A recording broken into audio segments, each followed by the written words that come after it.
ఈశ్వర్ చిత్రకళలో చాలా ముందుకు వెళుతున్నాడు. ఆ కళ పట్ల అతడి అభిరుచిని చూసి చటర్జీ గారికి చాలా ముచ్చటగా ఉంది. ఆయన ఊహించిన దానికన్నా అతడు శరవేగంతో దూసుకుపోతున్నాడు. అది చూసి ఒకరోజు ఆయన ఈశ్వర్తో అన్నారు, అతి త్వరలో నీ చిత్రాల ఎగ్జిబిషన్ పెట్టాలి. అది నా కోరిక. దేశంలోని ప్రముఖ కళాకారుడిగా నువ్వు గుర్తింపు పొందాలి. అప్పుడే నాకు సంతృప్తి అన్నారు. ఆయనలా అనగానే ఒక విధమైన ఉత్సాహం వచ్చింది. కానీ తనలో అంత ప్రతిభ ఉందా అనిపించింది. ఎలాగైనా ఆయన కోరిక తీర్చాలి. దానికోసం పగలు రాత్రి అని కూడా చూడకుండా చిత్రాలు గీయటం మొదలెట్టాడు. మనిషి తలుచుకుంటే సాధ్యం కానిదేదీ లేదు. ఆ పనిలో వారికి అభిరుచి ఉండాలి. ఏటి ఈ మధ్య ఈశ్వర్ కనబడటం లేదు అన్నారు గురూజీ రమణితో. అప్పుడు చెప్పింది చటర్జీ గారు అతడి చిత్రాల ఎగ్జిబిషన్ పెట్టించాలని చూస్తున్నారని, దానికోసం ప్రయత్నాల్లో ఉన్నాడని. ఇన్నాళ్లకు అతడిలోని ప్రతిభ వెలుగు చూస్తుందన్నమాట అన్నారు. అదంతా మీ చలవే కదా గురూజీ అంది రమణి. నేనేం చేశానమ్మా, అతడిలో ప్రతిభ ఎప్పుడో అప్పుడు బయటపడి ఉండేది. నేను నిమిత్తమాత్రుణ్ణి అన్నారు. దెహ్రాడూన్లో ముందుగా అతడి చిత్ర ప్రదర్శన ఏర్పాటు చేద్దామన్న నిర్ణయం జరిగింది. అస్లీ హాల్, రాజ్పూర్ రోడ్లో ఆర్ట్ హోమ్ గ్యాలరీలో ఎగ్జిబిషన్ ఏర్పాటయింది. విషయం తెలిసిన మంజరి ఆనందానికి అవధులు లేవు. తనకు తెలిసిన వాళ్ళందరికీ చెప్పింది. చటర్జీ గారు చాలా రోజుల తర్వాత తన చిత్రాలు కొన్ని ప్రదర్శనకు పెట్టారు. కొత్త కళాకారుడంటే ఎవరూ రారని తన పేరు మీద మొదలెట్టారు. ఈశ్వర్ తనవి 5-6 చిత్రాలు పెట్టాడు. అందులో అందరికీ చాలా నచ్చినవి అతడి ఊహాసుందరి, ప్రకృతి మాత. ఊహాసుందరిలో అతడి ఊహలో ఉన్న అందాలన్నీ ఆమెలో పొందుపరిచాడు. ఆ ఊహాసుందరి దుర్గా అంత అందంగా లేకపోయినా ఆమె మొహంలో లీలగా దుర్గపోలికలు కనబడుతున్నాయి. అది మంజరి మాత్రం గ్రహించగలిగింది. అన్నకు దుర్గా అంటే ప్రేమ ఉండబట్టే అతడి చిత్రంలో ఆమె పోలికలు చిత్రించగలిగాడు అనుకుంది. అలాగే అమ్మతనం అన్న చిత్రంలో తల్లి తన బిడ్డను ఒడిలో కూర్చోబెట్టుకుని తల నిమురుతున్నట్లుగా తన చెయ్యి శిశువు తలపై ఉంచి తన బుగ్గను ఆ బిడ్డ తలకు ఆనించి తన్మయత చెందుతున్నట్లుగా చూపించిన ఆ భావ వ్యక్తీకరణ చెప్పనలవి కాదు. ప్రకృతిలోని అందాలన్నీ అతడి చిత్రంలో ప్రస్ఫుటమయ్యాయి. ప్రత్యక్షంగా సందర్శిస్తున్న అనుభవం కలిగింది వచ్చిన వాళ్ళందరికీ. ఈశ్వర్ చిత్రాలకు దొరికిన ప్రశంసను అందరికన్నా ఎక్కువ ఆనందించింది చటర్జీ గారు. ఆయన తను అనుకున్నది సాధించానన్న గర్వంతో పొంగిపోయారు. సమయం చూసుకుని రేవంత్ దగ్గర పెళ్లి ప్రస్తావన తెచ్చాడు మధుకర్. ఈరోజు నా పెళ్లి మీద దండయాత్ర చేశావు అన్నాడు నవ్వుతూ. మనిషికి ఒక తోడు అవసరం కదా. నీ వాళ్ళందరూ వాళ్ళ జీవితాల్లో సెటిల్ అయ్యారు. నీ బాధ్యత తీరిపోయింది కదా. మీ అమ్మగారిని నీ దగ్గరకు తెచ్చుకోవాలంటే ఆడతోడు కావాలి కదా అన్నాడు. నా బాధ కూడా అదే. నా ఉద్యోగం చూసి ఎవరైనా పిల్లని ఇస్తారు. ఆ వచ్చే పిల్ల అమ్మను ప్రేమగా చూస్తుందన్న గ్యారంటీ లేదు. ఈ వయసులో ఆమెకు కష్టాలు కొని తేవటం నాకు ఇష్టం లేదు.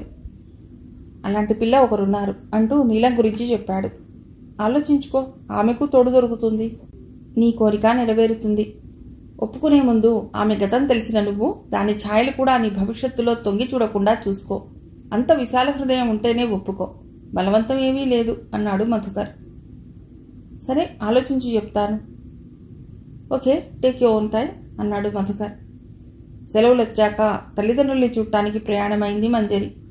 మోహిత్ ఆమె బయలుదేరారు. రైల్లో విశాఖపట్నం చేరాక అక్కడి నుంచి బస్లో నందిపాడుకు బయలుదేరారు. ముందుగా తను వస్తున్నట్లు చెప్పలేదు. సర్ప్రైజ్ చేద్దామన్న ఉద్దేశంతో. బస్ దిగి ఇంటికి చేరేసరికి తద్దినం మంత్రాలు వినబడుతున్నాయి. ఈరోజు నాన్నమ్మదో తాతగారిదో తిథి అయి ఉంటుంది అనుకుంది. ఆటో వాడికి డబ్బులు ఇచ్చి లోపలికి అడుగుపెట్టింది. మోహిత్ నీ చెప్పులు బయటే వదలమని చెప్పింది. వాడికి ఇంట్లో చెప్పులతో తిరిగే అలవాటు, కానీ ఇక్కడ అది పనికిరాదని హెచ్చరించింది. తల్లి మాట కాదనలేక ఇష్టం లేకపోయినా చెప్పులు వదిలేశాడు. ఎవరో వచ్చిన అలికిడికి బయటకు వచ్చిన సుందరి కూతుర్ని మనవణ్ణి చూసి ఆనందపడి, చెప్పకుండా వచ్చావేమిటి? ఉత్తరం కానీ ఫోన్ కానీ చేస్తే బస్టాండ్కి ఎవరినైనా పంపేవాళ్ళం కదా. సర్ప్రైజ్ చేద్దామని అనుకున్నాను. నువ్వేమిటి అలా చిక్కిపోయావు అంది. వయసు పైన పడుతుంటే చిక్కిపోక బలుస్తారా? అలా పెరట్లోకి వెళ్ళి స్నానం చేసిరా. ఇవాళ వీరు తద్దినం అంది. మోహిత్కి ఆవిడ చెప్పింది అర్థం కాలేదు. తల్లితో పాటు పక్కనున్న గదిలోకి వెళ్లి కూర్చున్నాడు. కొడుక్కి తనకు సూట్ కేసులోంచి బట్టలు తీసి పెరట్లోకి నడిచింది. స్నానం చేసి వచ్చేసరికి తల్లి మంజరికి కాఫీ, మోహిత్కి బోర్న్విటా తెచ్చింది. లోపలికి వెళ్లి తండ్రి చేస్తున్న తతంగం, వీరు ఫోటోకి పూలదండ వేయటం చూసిన మంజరి అది తట్టుకోలేక పరుగున వెళ్లి ఫోటోకున్న దండ తీసి పారేసింది. అక్కడున్న బ్రాహ్మడు అపచారం అపచారం అనడం మొదలెట్టాడు. ఆ మాటతో ఒక్కసారి గట్టిగా అరిచింది. ఆపండి, ఏమిటి అపచారం? బ్రతికున్నవాడికి తద్దినం పెట్టడమా? ఈ మాటతో అక్కడున్న అందరూ షాక్ అయ్యారు. ముందుగా చలపతి తేరుకుని, నువ్వేమంటున్నావో నీకు తెలుసా అన్నాడు. తెలుసుండే మాట్లాడుతున్నాను. వీరు అన్నయ్య మనం అనుకున్నట్లు చచ్చిపోలేదు, బతికే ఉన్నాడు, నేను చూశాను. ముందు ఈ కార్యక్రమం ఆపండి అంది. జీవితంలో ఎవరూ ఎదుర్కోని పరిస్థితి. అక్కడున్న బ్రాహ్మడు కూడా షాక్ నుండి తేరుకుని నేల మీద ఉన్న సామాగ్రినంతా తీసేయడంలో మునిగిపోయాడు. చలపతి, సుందరి, దుర్గా అందరూ ఒక అరగంట దాకా తేరుకోలేకపోయారు. సుందరి ఏడుపు మొదలెట్టింది. ఆవిడది దుఃఖం, ఆనందం కలగలిసిన భావన.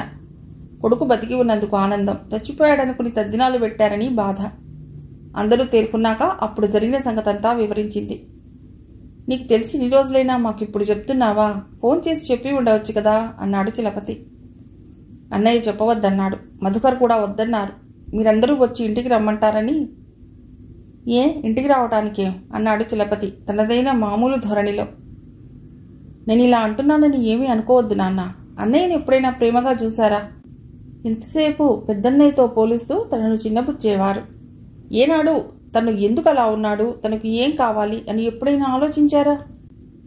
పిల్లలందరూ ఒకలా ఉండరు. కొంతమంది ఎక్కువ తెలివితేటలతో ఉంటే, కొంతమంది నేర్చుకోవటంలో ఆసక్తులుగా ఉంటారు. ఇది కూడా ఒక అవకరం లాంటిదే, కానీ మిగిలిన అవకరాలలాగా ఇది బయటికి కనబడదు. ఇలాంటి వాళ్లలో చూసినది విన్నది సమన్వయపరుచుకోవటం తొందరగా జరగదు. ఈ సమస్య ఉన్నవాళ్లు మిగిలిన పిల్లల్లాగా అన్నిట్లో చురుగ్గా ఉండలేరు. ఇంగ్లీష్లో వీళ్ళని స్లో లెర్నర్స్ అంటారు. ఏ మనిషికైనా 1కి 2 సార్లు చేస్తే రాకపోవడం ఉండదు. ఇలాంటి పిల్లలు ఏ పనైనా సక్రమంగా చేయకపోతే వాళ్ళు చేయగలరన్న ఆత్మవిశ్వాసాన్ని వాళ్లలో పెంపొందింపజేయాలి. అప్పుడే తల్లిదండ్రులుగా మన బాధ్యత నిర్వర్తించినట్లు. అన్నయ్యకు ఈ ప్రాబ్లం ఉంది. అది మీరు అర్థం చేసుకోకుండా తనను పనికిరాని వాడని అస్తమానము చిన్నచూపు చూసేవారు. తను ఏం చేసినా పొగట్ట బదులు చీవాట్లు దొరికేవి. అవన్నీ నాకు నచ్చకపోయినా చెప్పే ధైర్యం నాకు లేదు. ఇప్పుడు మీకు చెప్పిన విషయాలు అప్పుడు నాకు తెలియదు. ఊళ్ళు తిరిగి ప్రపంచ జ్ఞానం పెరిగాక ఇప్పుడు ఇలా మాట్లాడగలుగుతున్నాను. అన్నయ్య మనకు దొరికిన అపురూపమైన వ్యక్తి నాన్న. మనం అతడి మనసు అర్థం చేసుకోకుండా అతడిని చాలా క్షోభ పెట్టాం. సున్నిత మనస్కుడు అవటం మూలంగా ఎదిరించకుండా తనను తాను శిక్షించుకున్నాడు. ఆ చెడు అలవాటుకు బానిసవ్వటానికి కారణం మన ప్రవర్తన. పెళ్లి అయ్యాక వదిన కూడా తనను అర్థం చేసుకోలేదు.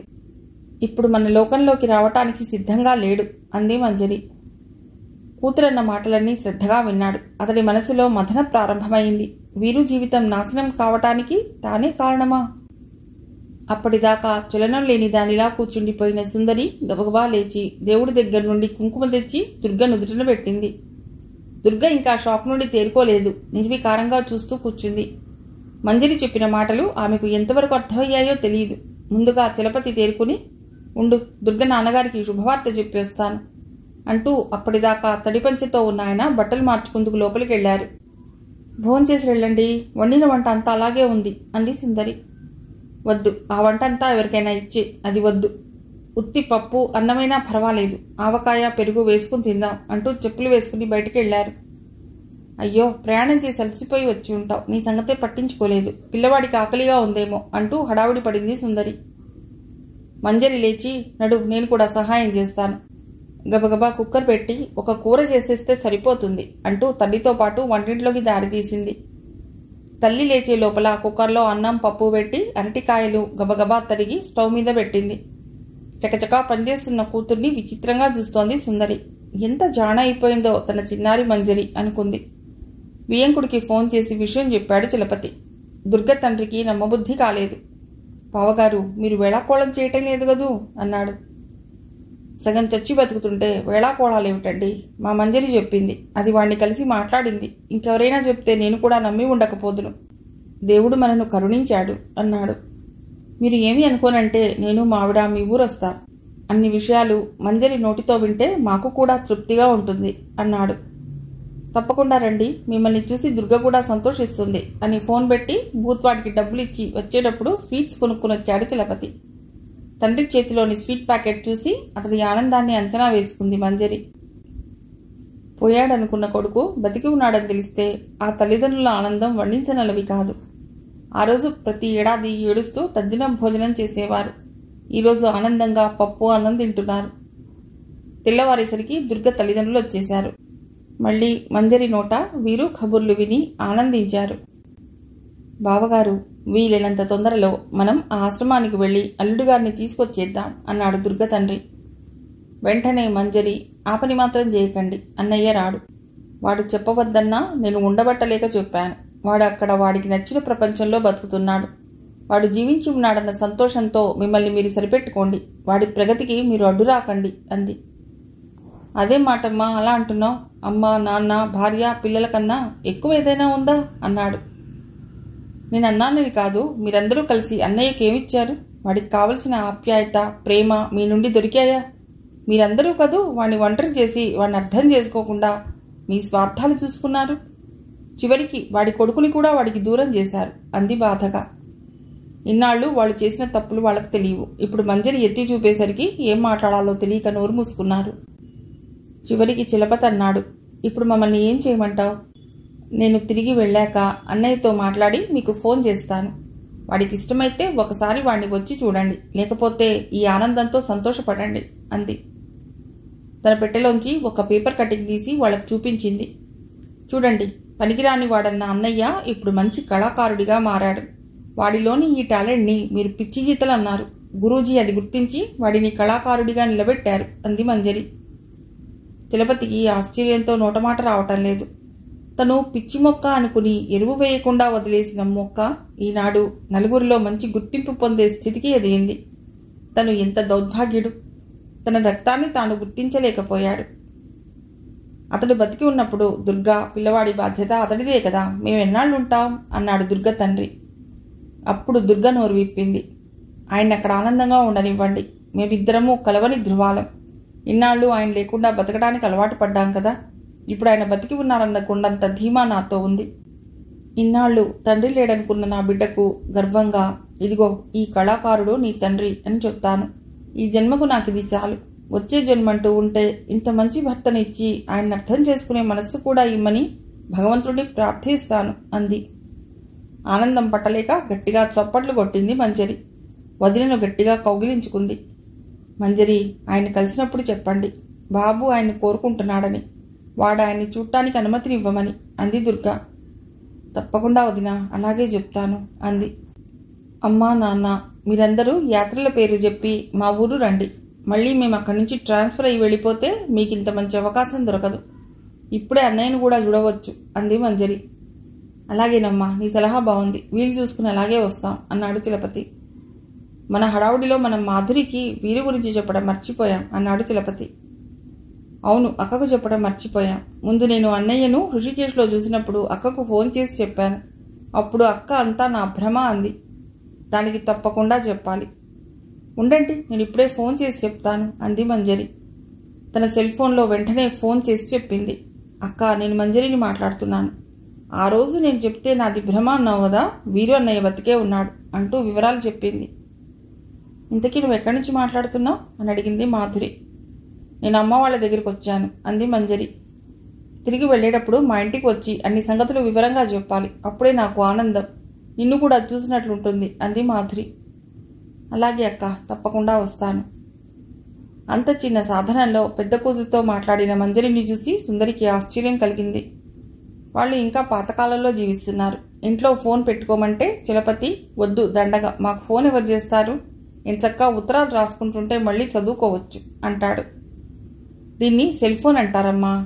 నేను ఎక్కడికంటే అక్కడకు దీన్ని తీసుకువెళ్ళవచ్చు. ఎవరితోనైనా చాలా సులభంగా మాట్లాడవచ్చు. మొన్న నాన్నగారు బయటికి వెళ్ళి ఫోన్ చేస్తానన్నప్పుడు నా బుర్ర పనిచేయలేదు. లేకపోతే మావయ్య గారికి నా ఫోన్ నుండే ఫోన్ చేసి ఉండేవాళ్ళం. నేను వెళ్లే లోపల మీకు ఒక సెల్ ఫోన్ కొనిస్తాను. అప్పుడు నాకు ఫోన్ చేయడం చాలా సులువుగా ఉంటుంది అంది మంజరి. అలాగేనమ్మా, నీ ఇష్టం. ఏమిటో అన్ని కొత్త కొత్త వింతలు కనిపెడుతున్నారు. ఇంకా ఏం కనిపెట్టారో అన్నాడు చిలపతి. మంజరి తిరిగి డెహ్రాడూన్ వచ్చేసింది. మధుకర్తో అక్కడ జరిగిన వివరాలన్నీ పూసగుచ్చినట్లు చెప్పింది.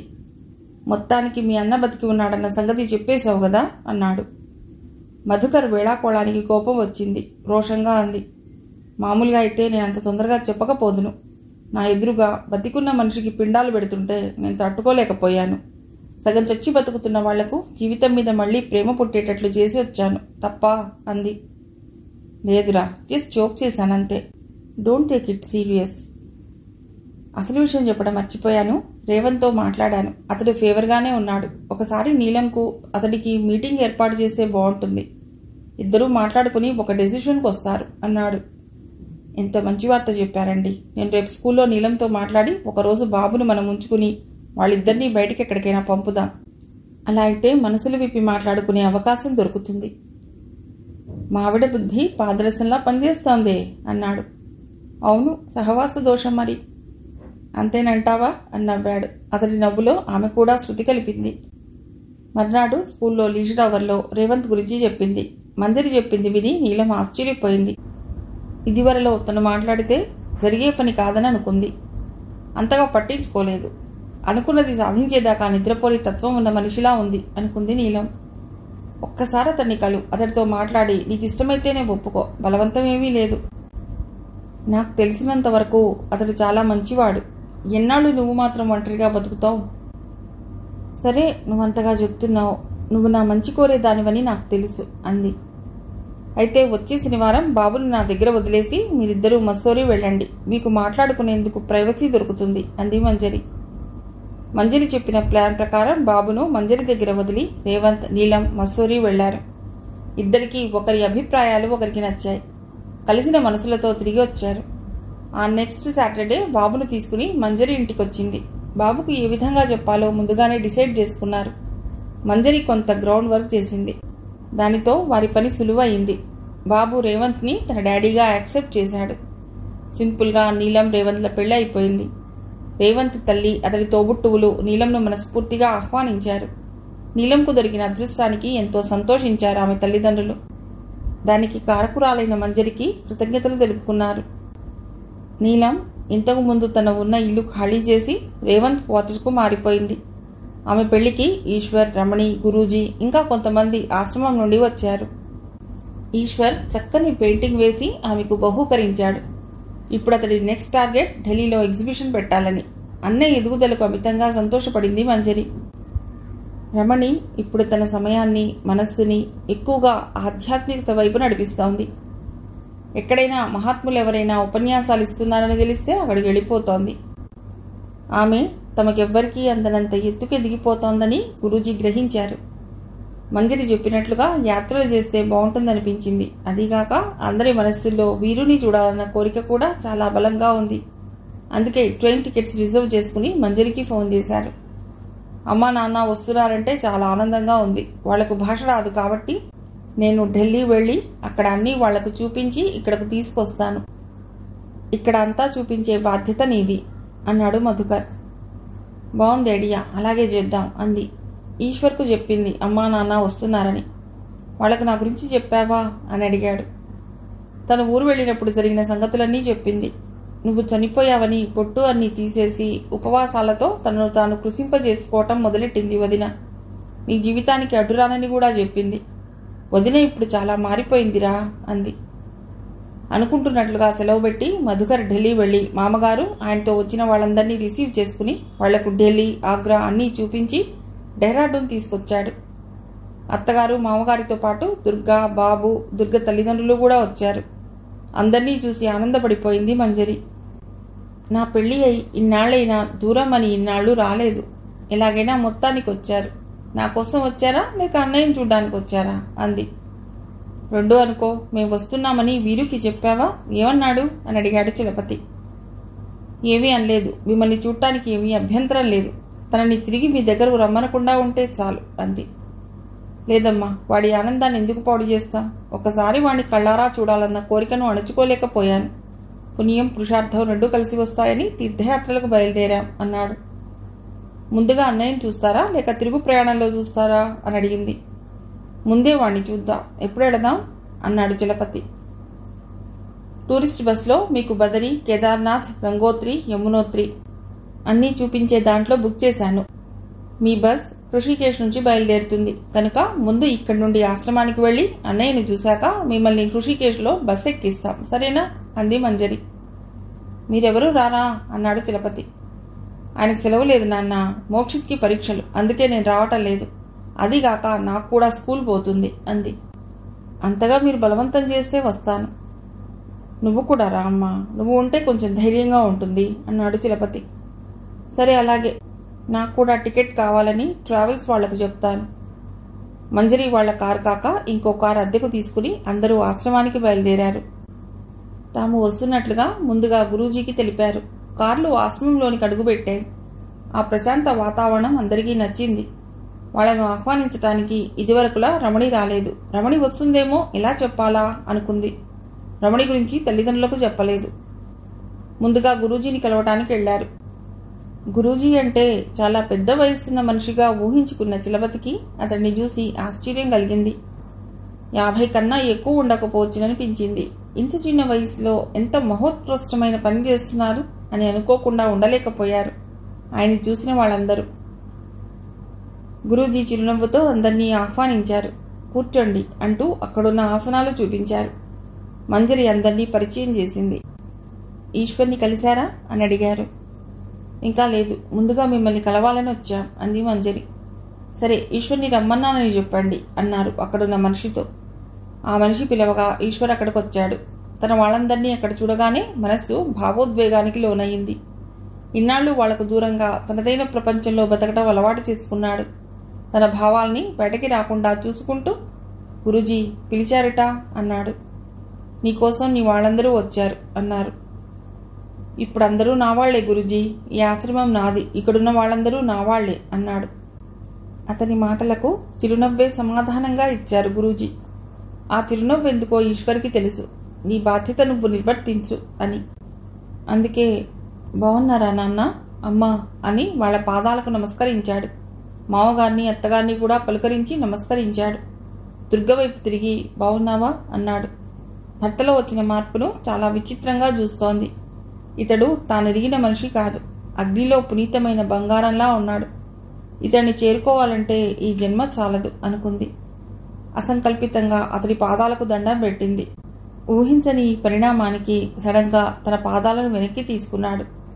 బాబుకు అతన్ని చూపించి, నాన్నగారు ఈయనని అడిగేవాడివి కదా, ఈయనే మీ నాన్నగారు అని చూపించింది. నువ్వు చెప్పావు కదా, నేను బాగానే చదువుకుంటే నాన్నగారు వస్తారని. నేను బాగా చదువుతున్నాను కాబట్టి నాన్నగారు దేవుడి దగ్గర నుండి వచ్చారా అని అడిగాడు. వాడి మాటలకు అక్కడున్న అందరి కళ్ళు చెమర్చాయి. వీరు అనాలోచితంగా వాణ్ణి అక్కున చేర్చుకున్నాడు. ఆ పరిష్వంగంలో ఇద్దరూ మునిగిపోయారు. నాన్నగారు, మీరు మాతో ఇంటికొస్తారా అన్నాడు సుభాష్. అందరూ ఆతృతగా ఎదురు చూస్తున్నారు, ఏం సమాధానం చెప్తాడో అని. నువ్వు ఇంకా బాగా చదువుకుంటే అప్పుడొస్తాను అన్నాడు. చలపతి తను ఉన్న దగ్గర నుండి లేచి గురూజీ దగ్గరకు వెళ్లి ఆయనకు పాదాభివందనం చేశాడు. గురూజీ ఒక్కసారి తొచ్చుపడి, ఇదేమిటి, మీరు పెద్దవారు, నాకు నమస్కరించడం ఏమిటి అన్నారు. మీ వయస్సుకి కాదు బాబు నేను పెట్టిన దండం, మీలో ఉన్న శక్తికి, దేవుడికి. నా కొడుకు ఒక పనికిరాని రాయి అనుకున్నాను. నేను కన్న తండ్రినై ఉండి కూడా. మీరు కాదు, అది వజ్రం, సానపెడితే సరి అని దానికి సానబెట్టారు. మీకు మేమేం చేసినా మీ రుణం తీర్చుకోలేం అన్నాడు చలపతి. మీరు చాలా పెద్ద పెద్ద మాటలు మాట్లాడుతున్నారు. నేను చేసింది ఏమీ లేదు. చేసేది చేయించేది అంతా ఆయన, మనం నిమిత్త మాత్రులం. మీ అబ్బాయి కాక ఇంకెవరైనా సరే నేను అదే చేసి ఉండేవాణ్ణి అన్నారు. ఈశ్వర్, ఆశ్రమం అంతా చూపించు అన్నారు. ఆశ్రమం అంతా చూడ్డానికి అందరూ లేచారు. వీరు ఆశ్రమం అంతా విశదంగా వివరిస్తూ చూపించాడు. ధ్యాన మందిరంలో ఉన్న రమణిని చూసి అందరూ ఆశ్చర్యపోయారు. రమణి గురించి అంతా చెప్పింది మంజరి. చలపతికి తన తప్పు తెలిసింది. తను తన అహంకారంతో తన ఆలోచనే సరి అయిందని అనుకునేవాడు. ఇప్పుడు తెలుస్తోంది తానెంత మూర్ఖుడో. ప్రపంచాన్ని మనం ఏ రంగుటద్దంలో నుండి చూస్తే ఆ రంగులోనే కనబడుతుంది. మేనకోడల్ని ఆప్యాయంగా పలుకరించాడు. బావున్నావా అంటూ. రమణి వాళ్ళని అక్కడ చూసి ఆశ్చర్యపోయినా ఎప్పుడో అప్పుడు వీరు కోసం వాళ్ళు వస్తారని తెలుసు. చివరగా బయలుదేరుతున్నప్పుడు వీరు భుజం మీద చెయ్యి వేసి, నీకు ఎక్కడ ఆనందంగా ఉంటే అక్కడే ఉండు, నేను ఇంటికి రమ్మని నేను బలవంత పెట్టను. దుర్గా, పిల్లవాడి బాధ్యత ఇదివరకులా మాదే. నువ్వనుకున్న ఉన్నత శిఖరాలు అందుకోవాలని మనస్ఫూర్తిగా కోరుకుంటున్నాను అన్నాడు చలపతి. సుందరి ఒక్కసారి కొడుకుని కౌగిలించుకుంది. కన్నీళ్లతో వీడ్కోలు చెబుతూ అందరూ కారులో కూర్చున్నారు. రమణి తన ఆధ్యాత్మిక చింతనలో గడుపుతోంది. ఈశ్వర్ తన చిత్రకళలో మునిగిపోయాడు. అతి త్వరలో ఢిల్లీలో ప్రదర్శనకై ఏర్పాట్లో బిజీగా ఉన్నాడు. మంజరి అందరికీ యాత్రలు సక్రమంగా చేయించి వాళ్ల మనస్సుల్లో ఆనందం నింపి వాళ్లను తిరిగి వాళ్ల గమ్యానికి చేర్చడానికి ట్రైన్ ఎక్కించింది. వెళ్లే ముందు రమణి గురించి వాళ్ల అత్తగారు వాళ్లకు చెప్పవద్దని చెప్పింది. ఆ మాటకు చలపతి, ఎందుకు చెప్తానమ్మా, అది పడిన కష్టాలు చాలు, నేను చేసిన పాపము చాలు, అది కనీసం అలాగైనా సుఖంగా ఉంటే అదే 10,000 అన్నాడు. ఆశ్రమానికి ఒకరోజు టీవీ ఛానల్ వాళ్ళొచ్చారు. గురూజీ చేస్తున్న సేవ గురించి వాళ్లకు తెలిసిందిట. అందుకని దీని గురించి ఇంకా వాళ్ల ఛానల్ ద్వారా ప్రచారం చేస్తామని. గురూజీ ఖచ్చితంగా వద్దని చెప్పారు. నాకు ఎలాంటి పబ్లిసిటీ వద్దు, ఇప్పుడు నేను చేస్తున్న సేవ చాలు, నాకు గుర్తింపు అవసరం లేదు. ఎంతో ఆశతో వచ్చిన వాళ్ళు నిరాశగా వెనుదిరిగారు. ఊరుకోలేక ఆశ్రమ పరిసరాల్ని షూట్ చేసి గురూజీ చేస్తున్న సేవలను క్లుప్తంగా వారి ఛానల్ ద్వారా ప్రసారం చేశారు. ఆ ప్రసారం చూసిన ఒక మంత్రి గారికి అలాంటి సమాజ సేవ చేస్తున్న మనిషికి తప్పకుండా అవార్డు ఇవ్వాలని తీర్మానించుకుని దానికి తగ్గ ఫార్మాలిటీస్ పూర్తి చేసి గురూజీని ఒప్పించడానికి ఆశ్రమానికి బయలుదేరారు. ఆశ్రమానికి వచ్చిన మంత్రి గారిని చూసి గురూజీకి చాలా ఆశ్చర్యం వేసింది. ఎందుకంటే ఆయన టీవీ చూడలేదు. మంత్రిగారు చెప్పిందంతా శ్రద్ధగా విన్నారు. విన్నాక ఆయన ఇలా అన్నారు, నాకు ఇలాంటి అవార్డులు రివార్డులు వద్దు, కానీ నాదొక చిన్న రిక్వెస్ట్. వీలైతే నేను చెప్పే మాటల్ని ప్రజలకు ప్రభుత్వానికి చేరే ఏర్పాటు చేయండి. ఇది ఎవరికీ తెలియని విషయం కాదు, కానీ నా పరంగా సందేశం ఇవ్వాలని, కొంతమందినైనా మేలుకొల్పాలని నా ప్రయత్నం. తను అనుకున్నది జరగకపోయినా కనీసం ఆయన అడిగినది చేసినా కొంతలో కొంత నయం అనుకున్నారు మంత్రిగారు. గురూజీ స్టేజ్ మీదకొచ్చారు. తనదైన మృదు ధోరణిలో ఉపన్యాసం మొదలెట్టారు. ఒక టీవీ ఛానల్ ఆ స్పీచ్ను డైరెక్ట్ ప్రసారణ మొదలెట్టింది. సభకు నమస్కారం. మన దేశం ఎంత ప్రగతిపథం వైపు పయనిస్తుందో అంతే వెనుకంజ కూడా వేస్తోంది. మన దేశాన్ని చాలా సమస్యలు పీడిస్తున్నాయి.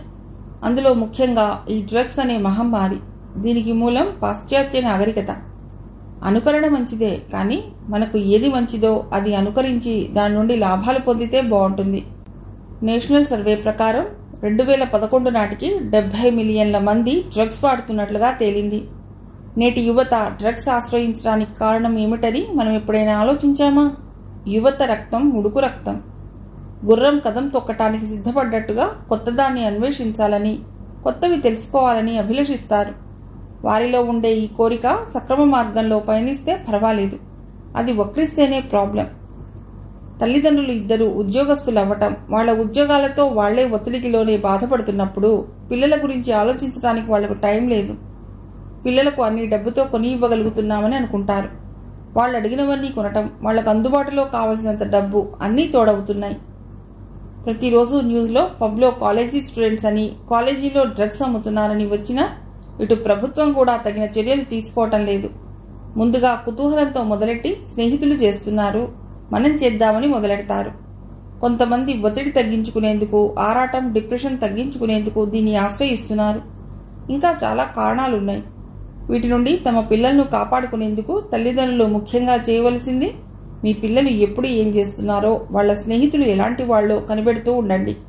వాళ్లకున్న ప్రాబ్లమ్స్ ఏమిటో అడిగి తెలుసుకుని దాన్ని సాల్వ్ చేయడానికి ప్రయత్నించండి.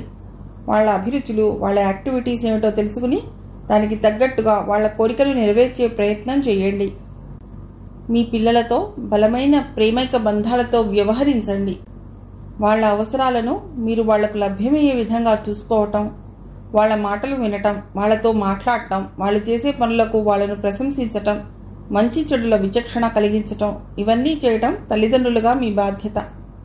ఈ చెడు అలవాటు మూలంగా వాళ్ళు ఎదుర్కొనే కష్ట నష్టాలు వాళ్లకు విశదీకరించాలి. ఆఖరుగా మీరు వారికి ఆదర్శప్రాయంగా ఉండాలి. మీరు మీ పిల్లలకు ఇవ్వాల్సింది డబ్బు కాదు, మీ ప్రేమ, మీ అనురాగం, మీ సమయం. నేను ఆ అలవాటు నుండి వాళ్లను బయటికి తేవటానికి సహాయపడుతున్నాను. అసలు వాళ్ళు ఆ అలవాటుకు బానిసలు కాకుండా చూసే బాధ్యత మీదే. ఈ ట్రీట్మెంట్ తర్వాత వాళ్ళు పునీతులై బయటికి వస్తారు. వాళ్ళని మనుషులుగా చూడండి, తప్పు చేసిన వాళ్ళలా కాదు. తిరిగి ఆ అలవాటుకి బానిస కాకుండా చూసే బాధ్యత మనందరిది. నార్కోటిక్స్ కంట్రోల్ బ్యూరో తన డ్యూటీ సక్రమంగా నిర్వర్తించేటట్లు చేసే బాధ్యత ప్రభుత్వానిది. అందరూ తమ తమ కర్తవ్యాలు సక్రమంగా చేస్తే ఈ మహమ్మారి నుండి మన యువతను కాపాడి మన దేశాన్ని కూడా కాపాడుకోవచ్చు. ఇది జరిగిన కొన్నాళ్లకు మీ నాన్నగారి ఫోటో పేపర్లో వచ్చిందిరా కన్నా అంటూ కొడుక్కి తండ్రి ఫోటో చూపిస్తోంది దుర్గా. ఈశ్వర్ ఇప్పుడు దేశంలోని ప్రముఖ చిత్రకారుల్లో ఒకటిగా గుర్తింపు పొందాడు. కథ సమాప్తం.